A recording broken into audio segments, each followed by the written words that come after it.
You got to read before we get to it. Yeah, before we bring in our friend over from Locked On A's podcast, summer sports are in full swing, and whether you are all about baseball under the lights, golf on the green, or high-stakes soccer action, FanDuel is the best way to make every game even more exciting. You're already following the action. Why not make it a little bit more thrilling? With FanDuel, you can get in on the game while your friends are getting sunburned at the beach. I've been using FanDuel to track my favorite matchups, and the app keeps it fresh with new daily promotions and fun ways to bet. New to FanDuel? New customers can bet just $5 and get $150 in bonus bets if your first bet wins. Open the FanDuel app today or visit FanDuel.com/UCSS to get started.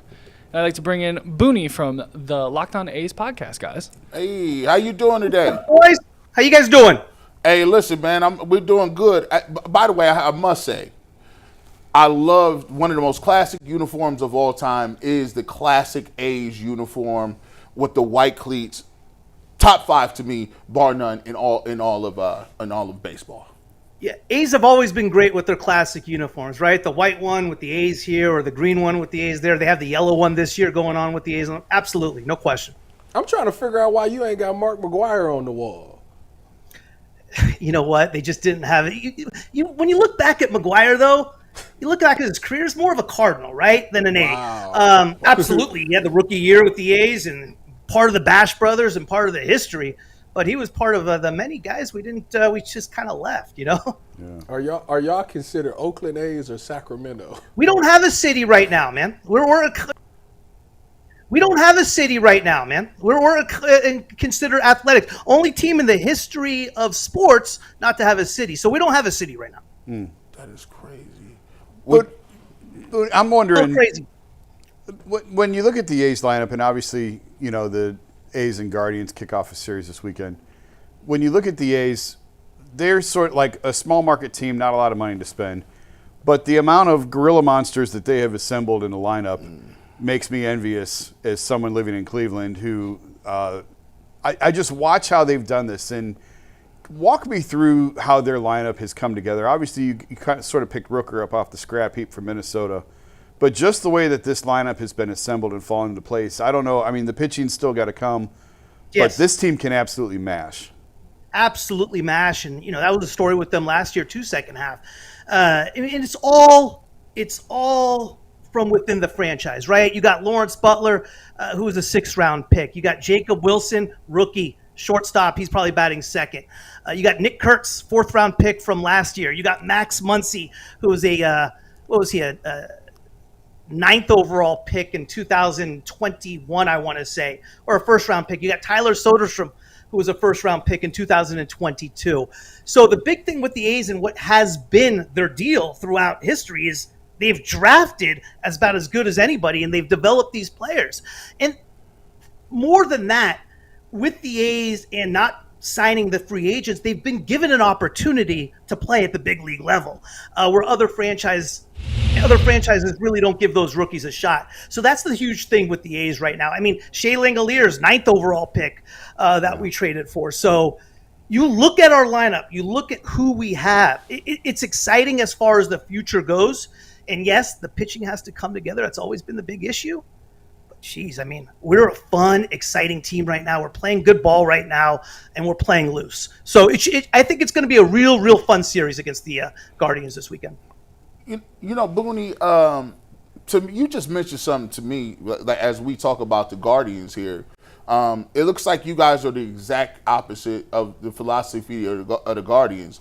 You guys are going out, you're drafting guys, you're developing them, especially when it comes to the bats. You're getting them in the lineup earlier than most teams in the Major League Baseball. For the Guardians, on the other hand, we got DeLauder and Kafis and we just got Bazana, and who knows when we'll see him with the Guardians' track record. When you look at the two different philosophies, as a small market team, do you believe that that's the way you have to go instead of playing veterans and trying to, I guess, get guys off the scrap heap? Do you think it's better in the A situation or the Guardians or smaller markets where you play your guys early? Is when you talk to fan bases and you see fans and they say, for every team, hey, let's spend. Well, there's a second part to that question. Who do you want to get and who do you want to replace, right? It goes a little bit more in depth for that. For example, that was the big thing with the A's this offseason. Our top 2 free agents we signed, I wish we never signed, in Severino and Leclerc. I mean, that's right now $32 million a year we're spending on guys that have cost us games. So there's one more question that you have to add to that.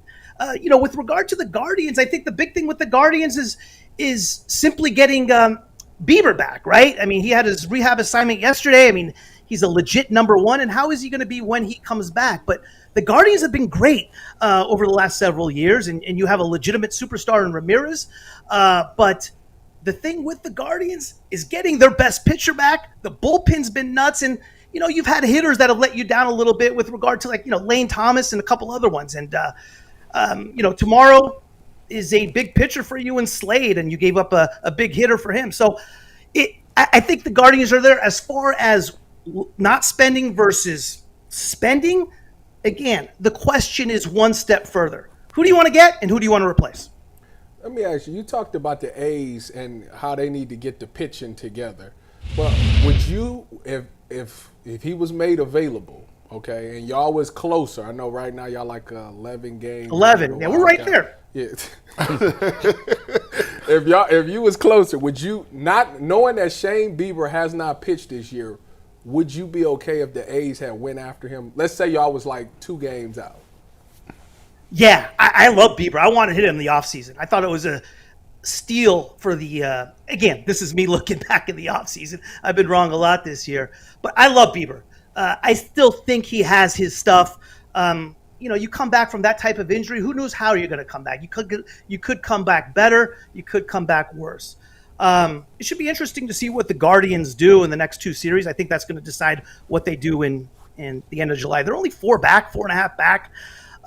But I like Bieber. If we were 2 back, 100%. I want Bieber now. Do they trade Mason Miller at the deadline? I think it all depends on what we're going to get in return, right? I think relievers, if there's one thing that a team can't afford to lose, is a reliever. I don't want to trade Mason Miller, but if the return's there, if we're going to get something back that makes sense, sure, absolutely. Why hasn't he been as dominant? I'm sorry? Why hasn't he been as dominant this year? He's been pretty damn good. He's had a couple bad outings, right? He's had one bad outing where he gave up a grand slam and another outing where he gave up 3 or 4 or 5 runs, right? And that's what you see when his ERA is north of 4. Other than that, he's been good. 19 of 21 and save chances, but when he's given up runs, he's gotten hit. Yeah. Well, we got the Guardians and the A's. I believe it's on WKYC. Is that correct? It is. Tomorrow night. How do you see this series playing out, and what are you going to be looking for between these 2 squads? Guys, I think it's going to be a hell of a series. Like I said, I think this is the most important series for the Guardians of the whole season. Their next 6 games are winnable games, and we got the trade deadline coming up at the end of the month. And it's going to decide whether the Guardians are sellers or buyers, right? They're still in the hunt. I think we're going to have a competitive series. On the flip side of the things, you got the A's, man. We're a young team. We're playing loose. And when you have a young, loose team that just doesn't know any better, it's scary. If the Guardians overlook the A's and say, hey, they're the A's. Let's roll all over them, they're in for a surprise. They compete, and we see that slate that we saw in Sacramento. Then we're in for, then it's going to be, they're in the right mindset, and the Cleveland can take 2 of 3. Cleveland has to win 4 out of their next 6 minimum, and it starts with the A's. I think it's going to be a good, fun series. If they overlook them, I think the A's will sweep the Guardians. If they don't, best case scenario, I think the Guardians will take 2 of 3. We're playing real good ball right now. Bunni, thank you so much for taking time out of your day to come on with us, and we'll talk to you soon. Hey, appreciate your time, guys. Should be a fun series, and enjoy your guys' show. Have a good one.